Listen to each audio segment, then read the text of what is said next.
अस्सलाम वालेकुम दोस्तों, नेक्स्ट वीडियो के साथ आपको वेलकम करता हूं अपने इस चैनल में। दोस्तों, इस वीडियो में बात करेंगे यूके से रिलेटेड। काफ़ी दोस्तों ने कमेंट करके पूछते हैं यूके के मौजूदा हालात वाक़यात के बारे में, तो काफ़ी नॉलेज लिया और काफ़ी कुछ मेरे पास इंफॉर्मेशन है जो मैंने सोचा आप लोगों के साथ शेयर करूं।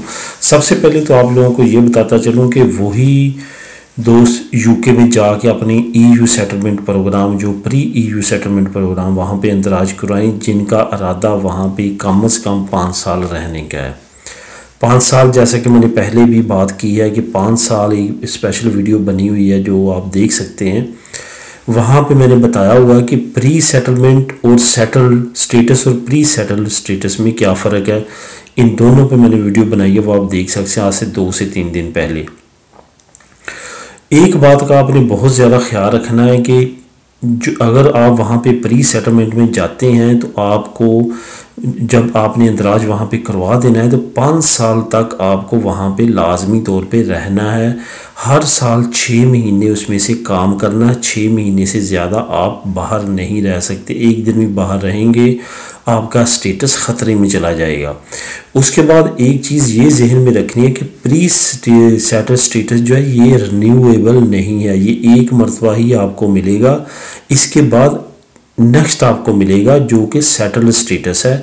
ये दोबारा इसकी चांसेस बिल्कुल नहीं है कि आप सोचेंगे कि एक मरतबा इसमें गलती होगी तो दोबारा अप्लाई कर सकेंगे, ऐसा इसमें नहीं है। इस वजह से बहुत ज़्यादा सोच समझ के आपने यूके में जाना है। उसके बाद 1 साल तक वहाँ पे कोई बेनिफिट नहीं मिलेगा, ना आपको ना आपकी फैमिली को। ये भी जहन में रख के जाना। 1 साल तक आपको काफ़ी ज़्यादा वहाँ पे स्ट्रगल करनी पड़ेगी क्योंकि महंगा मुल्क है। वहाँ के एक्सपेंस दूसरे यूरोपीय मुल्क की तरह नहीं है। वहाँ पे आपने 1 साल हैंड टू माउथ होके गुजारना अगर आप फैमिली के साथ वहाँ पे जा रहे हैं। कुछ दोस्त ऐसे हैं जो कहते हैं कि फैमिली अगर ना साथ लेके जाएं और अकेले जाएं और बाद में बुला लें तो जाहिर है जब आपके पास सेटल स्टेटस हो जाएगा आपके लिए बहुत इजी हो जाएगा, उस वक्त बुला सकते हैं। या आप 1 साल गुजार लें, ख़ुद काम करें वहाँ पे, क्योंकि उनकी यही शर्त है कि 1 साल आप काम करें उसके बाद बेनिफिट मिलेंगे। 1 साल के बाद आप फैमिली ले जाएं या बुलवा लें अगर आप पाकिस्तान से बुलवाना चाहते हैं तो ये तरीका भी बेस्ट है अगर आप ये करना चाहें। अगर आप फैमिली के साथ जाना चाहते हैं वहाँ पे तो आपको 1 साल अच्छी खासी स्ट्रगल करनी पड़ेगी।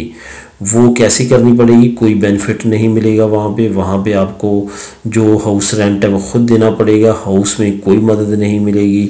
इसके साथ साथ जो आपके लिविंग एक्सपेंसेस है वो आपने ख़ुद बियर करने हैं। उसके बाद जो डोमेस्टिक एक्सपेंसेस है जिसमें बिल्स वगैरह यूटिलिटी बिल्स हैं वो आपने ख़ुद, कोई किसी तरह की अजूदा आपको मदद अमदाद नहीं मिलेगी। इस वजह से ये आपने पहले सोच समझ के जाना है।